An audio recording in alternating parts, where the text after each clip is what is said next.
हुजूर में कोई शक नहीं। एक दिन आके कहने लगा कि बताइए मेरी मुट्ठी में क्या है।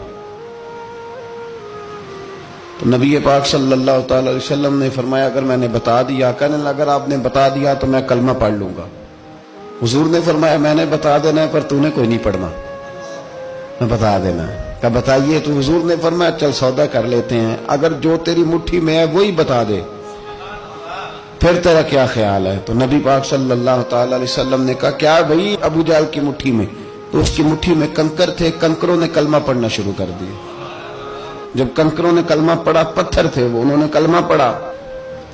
अबू जाल ने वो कंकर जमीन पे फेंके, कहने लगा ओहो तेरा जादू तो पत्थरों पहाड़ों पे भी चलता है। अब जुमला कहने लगा हूं समझ लेना। अबू जाल गोश्त का आदमी था, कंकर पत्थर थे, पत्थर कलमा पढ़ गए। गोश्त पोश्त का आदमी था पर कलमा, क्योंकि यहां क्या था शक, उसने आगे नहीं बढ़ने दिया। गोश्त पोश्त का शख्स होके पत्थरों से आगे निकल गया। नबी पाक सल्लल्लाहु अलैहि वसल्लम की खिदमत में आया। बल्कि वो जो यहूदी वाली रवायत है उसके पस मंजर में भी बाज मुहद्दिसीन ने लिखा है, उसको भी इसी ने भेजा। कहने लगा जाओ नबी पाक से जाके कहो अगर वो दरख्त आपका कलमा पढ़े तो मैं भी पढ़ लूंगा। दरख्त, अब दरख्त होते तो जानदार हैं पर कलमे तो कोई नहीं ना पढ़ते। दरख्त से भी तो इंसानों से कलमा पढ़ने की बात, अगर दरख्त पढ़े तो मैं पढ़ लूंगा। नबी पाक सल्लल्लाहु अलैहि वसल्लम दूर बैठे थे, दरख्त दूर था। और इमाम सुयूती अलैहिर्रहमा ने लिखा है दरख्त भी कीकर का था। नबी पाक सल्लल्लाहु अलैहि वसल्लम ने फरमाया उस यहूदी से कि तू जाके दरख्त को कह कि तुझे नबी पाक बुलाते हैं। फरमाया मैं गया तो फिर तुमने कहना जादू करके बुलाया है। एहतियात भी की, हर चीज आंखों के सामने रखी, तू जाके कह के तुझे बुलाते हैं। वो बंदा गया, जाके कहने लगा, और इमाम सयूती ने इसको लिखा है, कहने लगे उसने नबी पाक का नाम भी नहीं लिया, क्योंकि अबू जाल एंड कंपनी को पता था कि मुस्तफा के नाम में भी बड़ी बरकत। खाली नाम भी नहीं लिया, कहने लगा दरख्त वो जो सामने बैठे हैं ना वो तुझे बुला रहे।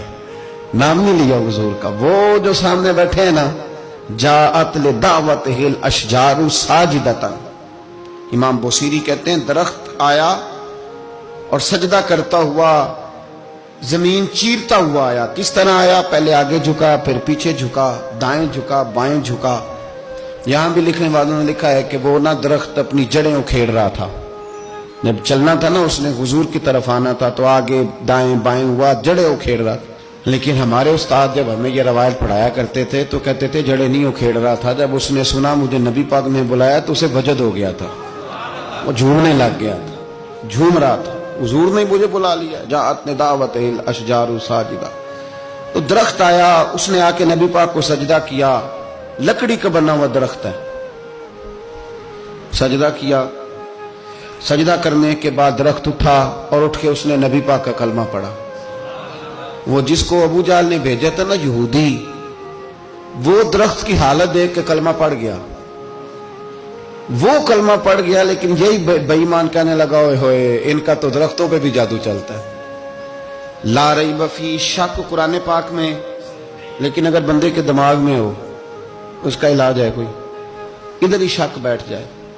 कोई सादी मिसाल देता हूं कि सामने दीवार साफ हो लेकिन गर्द अगर आईने पे पड़ी हो, दीवार साफ करनी चाहिए कि ऐनक का शीशा साफ करना चाहिए? सारी जिंदगी लोग दीवार साफ करते गुजार देते, सारी जिंदगी तराश खराश करते गुजार, अपनी मर्जी की पेंटिंग करते गुजार देते हैं, पर अपनी आंख की पुतली साफ नहीं करते।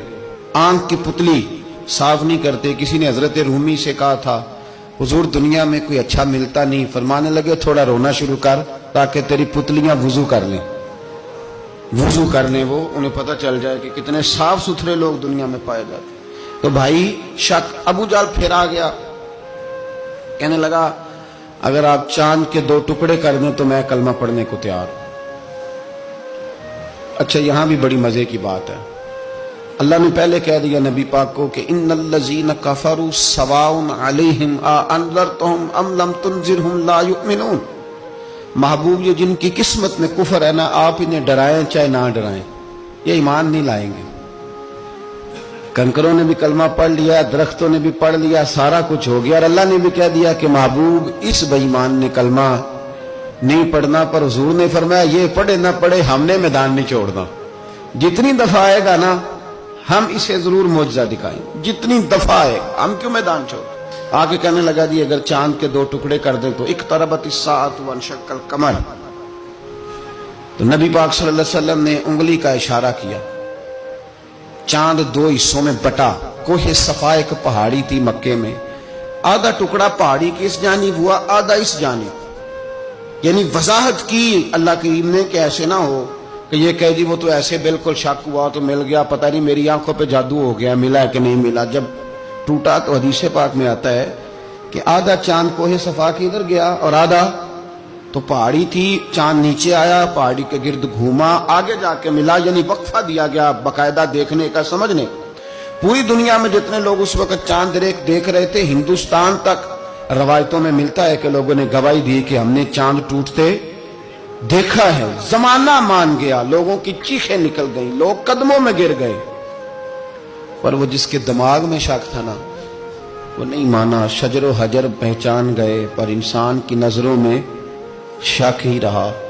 دنیا میں سب سے مجبور، کمزور، بزدل، کم فہم بندہ وہ ہے جس کے دماغ میں شک